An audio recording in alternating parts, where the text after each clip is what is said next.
Hi, it's Michael Grant coming to you from my home in California. I'm going to read a little bit of Monster. This is the manuscript, obviously, not the book yet. And you'll notice that it is dedicated to all the Gone fans, who are the coolest fandom in the world. And this comes out at the end of October, like October 19th, I think, somewhere around there. Close, anyway, huh? So let's see how this works. Who knows? Shade Darby, 4 years earlier. "It's the monster!" Shade Darby cried out, speaking to no one in particular. The monster was a girl who appeared to be in her teens, but was in reality mere days old. She was known the world over from her first recorded appearance, during which she had torn off a man's arm and eaten it, while the man watched in shock and agony. The girl, the creature, the monster, now covered from head to toe in blood, stood in the middle of the highway. There was no traffic on the highway. There hadn't been in a year. That's how long the dome had sat astride the 101 at Perdido Beach, creating the world's longest detour. One day the dome simply appeared, a perfect sphere 20 miles in diameter that extended down beneath the ground as far as it rose into the sky. That dome was centered on a nuclear power plant, but encompassed vast tracts of forest, hills, farmland, ocean, and almost all of the town of Perdido Beach, California, which lay at the extreme southern end. The instant the dome appeared, impenetrable, opaque, and utterly impervious to drills, lasers, and shaped explosive charges, every single person 15 years of age and older had been ejected. Ejected. They had popped up on the beach, in the roads, on lawns, in homes, in people's swimming pools. Some had been injured or killed, suddenly materializing in front of speeding trucks. Some had drowned, finding themselves without warning a mile out to sea. A few had materialized in solid objects, with one man skewered by a lamppost, like a human shish kebab. And then some had been turned inside out for reasons that no one had understood then or later. One of the first scientists to be called to the scene to explain this incredible, impossible, and yet terrifyingly real phenomenon was Dr. Heather Darby of Northwestern University in Evanston, a suburb of Chicago. She had soon realized that this would be no overnight jaunt, and that the study of the dome would take months, if not years. So Dr. Heather Darby had flown her daughter out to stay with her in the temporary housing complex hastily erected by the military. For Shade Darby, 13 years old, it had been wonderful. First and foremost, there was the beach. Evanston had a beach, but it did not compare with the long stretches of golden sand south of Perdido Beach.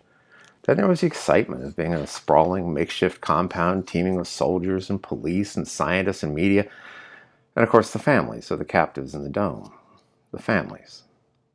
People capitalized it, because everyone knew what that meant. They'd been all over TV, the families, hysterical at first, then angry, and finally depressed and resigned and hopeless.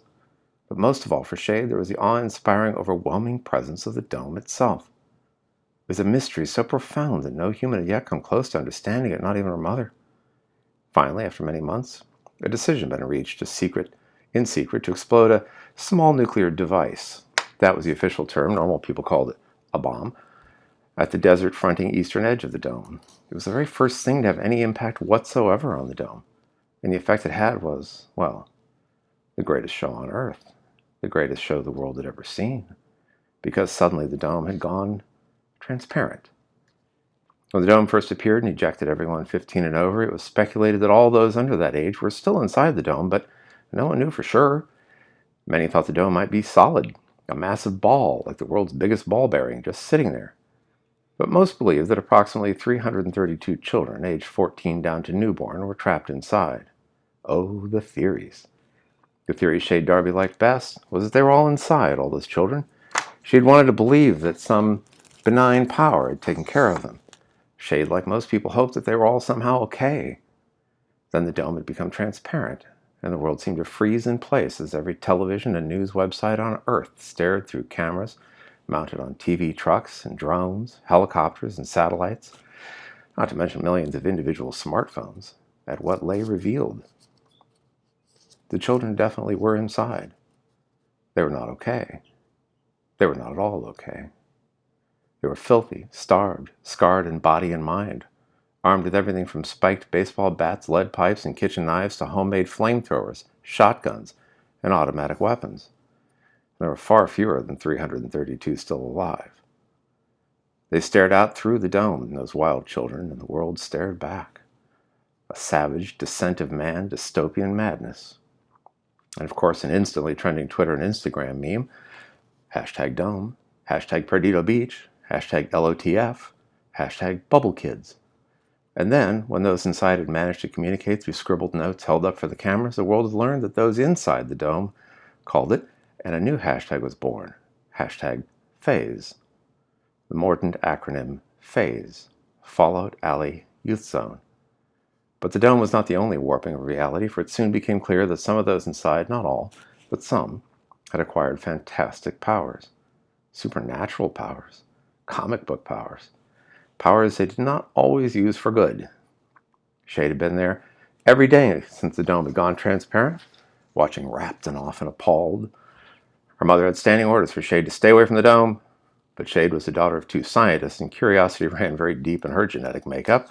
So each day, as soon as she was sure her mother was occupied, Shade would wrap her too noticeable auburn hair in a bun and cover it with a cap, and then sneak from the grim barracks down to the dome, joining the throng of families. It was the families who kept it all from being mere spectacle. The families would hold up signs. Do you know Monica Cowell? Is James Tipton safe? Please tell me if my son, my daughter, my sister, my grandchild is alive and safe. Hashtag name the dead. Many of the parents and grandparents learned that the one they'd been praying for had been dead for months. Dead from starvation. Dead from animal attack. Dead from suicide. Dead from murder. A girl who called herself the Breeze, a skinny, puckish girl who could move at impossible speeds, wrote signs and held them up to be seen and photographed. Sorry, your son Hunter is dead. Sorry, your daughter Carla died 8 months ago. Sorry, sorry, sorry. Life had not been peaceful inside what the media, the authorities, and even the President of the United States called the Perdido Beach Anomaly, PBA. PBA lacked the bitterly dry humor of phase, which solemn adults thought too glib. Anomaly, something that deviates from what is standard, normal, or expected. Synonyms: oddity, peculiarity, abnormality, irregularity, inconsistency, incongruity, aberration, quirk, rarity. PBA was safe and bloodless. Sounded scientific. But Shade knew that all it signified was, we don't know. Theories? Lots of theories. But understanding? There was none of that. Shade had watched it all, heard the cries of grief, seen the tear-streaked faces. It was sickening, but fascinating, and impossible to look away from. Inside the dome, frightened children huddled close to their side of the transparent force field. Two very different worlds stared at each other like monkeys in a cage, though which side were the monkeys was not at all clear. Outside the dome, parents held up signs to be read by 6-year-olds armed with butcher's cleavers, and gnawing on raw fish. 10-year-olds sat sullen and listless, drinking from whiskey bottles, and nothing could be done. The atmosphere outside was thick with sadness and despair, but beneath all that sadness and despair, at a discreet distance where it could be hypocritically denied, were excitement and anticipation. It was the greatest show on earth. Shade sat cross-legged on the folded blanket she brought, arm's length from the dome wall.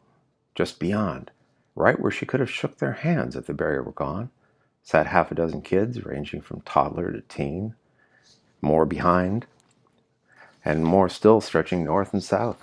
Refugees, unable to cross the invisible border, dying while the world watched with morbid fascination. It was strange and disturbing being so near, seeing everything yet hearing nothing.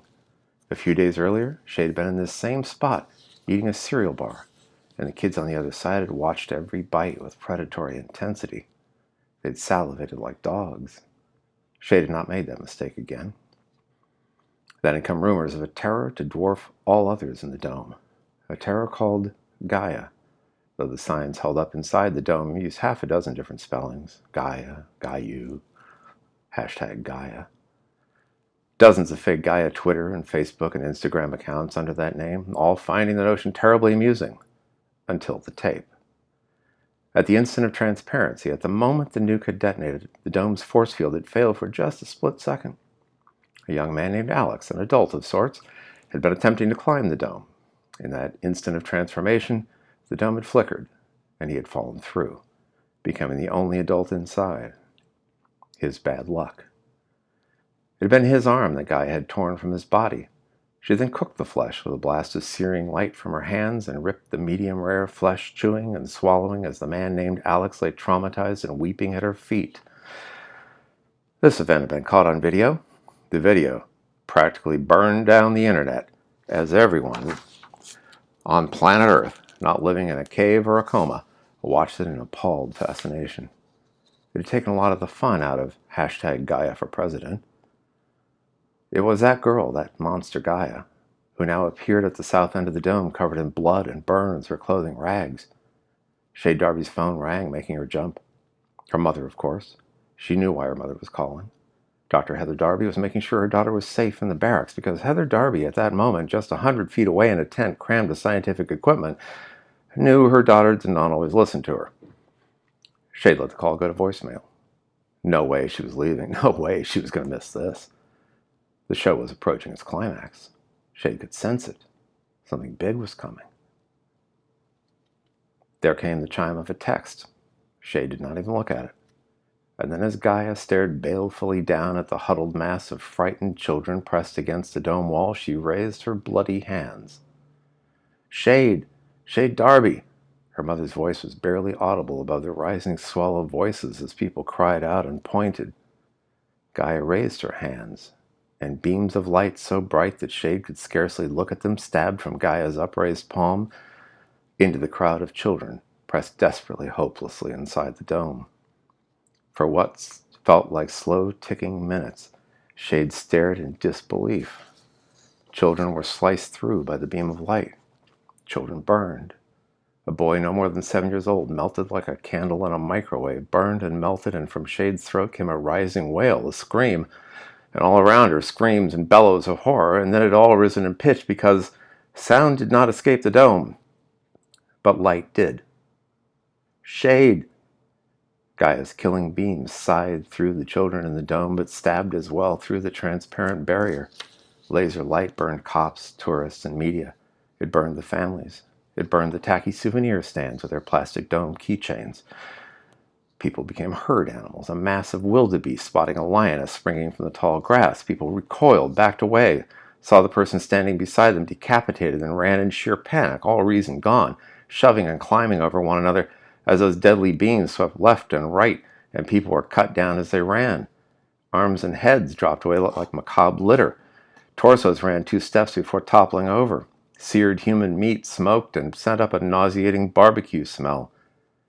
Shade felt her body tingling, felt her heart seem to stop, then speed up, felt the echo of her own screams inside her head as she lay face down, hugging the ground, but never looking away. She never once looked away. As trapped children, their mouths open in unheard cries of despair, died before her eyes, died so close she would have felt their last breath. Then behind Gaia came a creature that seemed almost to be made of gravel. It barreled down the hill, heavy and awkward, a boulder with thick legs and windmilling arms. It slammed into Gaia and sent the blood-drenched monster child flying. There came a ragged cheer from the onlookers, crawling on the ground like Shade or cowering at what they hoped was the safe distance behind emergency vehicles and National Guard Humvees. Inside the dome, a handsome boy with dark hair and a commanding air appeared. He was improbably armed with a shoulder-held missile, like something from a news report of a distant war. He leveled the missile and fired it at Gaia. The missile flew, leaving a trail of smoke and sparks, traveling a short distance and missing its intended target. It exploded silently inside the barrier, a dozen feet from Shade's head. She recoiled in reaction, pressing her face into the dirt, hands over her ears, though there was no shockwave. The explosion inside the dome shattered the stone creature, stripped the outer covering away, leaving for just a moment an almost human shape. A boy, but a dead boy. He fell alongside dozens of others, and bloody Gaia howled silent rage and brutish laughter.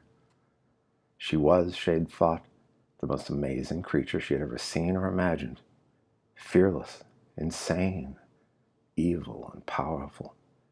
A demented young goddess. Fascinating.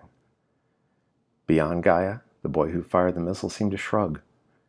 They were speaking, Gaia and the dark-haired boy, an almost normal-seeming conversation. Others on the inside looked on, tense but keeping their distance. The boy was a teenager, not that much older than Shade herself. but he did not have youthful eyes.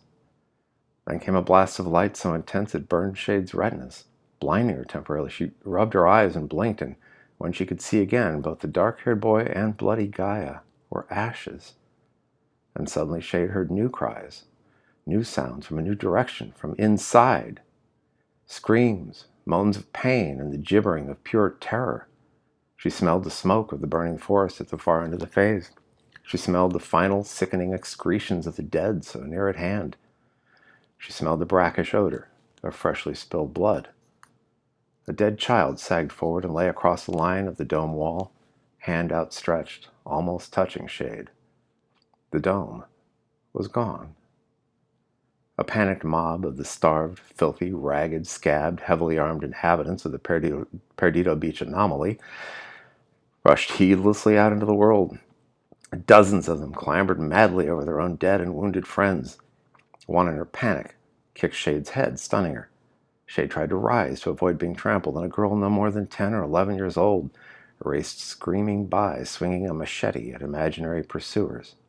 The blade caught the side of Shade's throat. No pain, not at first, just shock as Shade pressed her hand to the wound and gaped as it came away red to the wrist. She sank back onto the ground, wanting to cry for help, wanting to call to her mother now, her mother who no longer cried her name. Shade felt suddenly dizzy, woozy, feet and hands not working quite. She rolled onto her back and looked up at the cloudless sky. Strange, the sky, blue. She felt the rhythmic pulsing of her life blood escaping the confines of her arteries. She blinked. She thought the word, Mom, and fell swirling down into unconsciousness. 10 minutes later, Shade woke to find herself lying on a gurney, flashing lights everywhere, her vision blurred, head pounding, needles in her elbow, a blood pressure cuff around her wrist, thick bandages around her throat. An EMT squeezed a bag of plasma to force the life-saving fluid into Shade's collapsing arteries. Shade, barely clinging to paralyzed, nightmarish consciousness, blinked furiously to clear her vision and focused at last on a black plastic body bag and on the gloved hand of the fireman pulling the zipper up and over her mother's face. How's that? Okay. Hope you like that, and hope this recording works. Michael Grant, Monster, coming out October 19th in the States and October 17th in the UK, I think, somewhere around then. Anyway, thank you.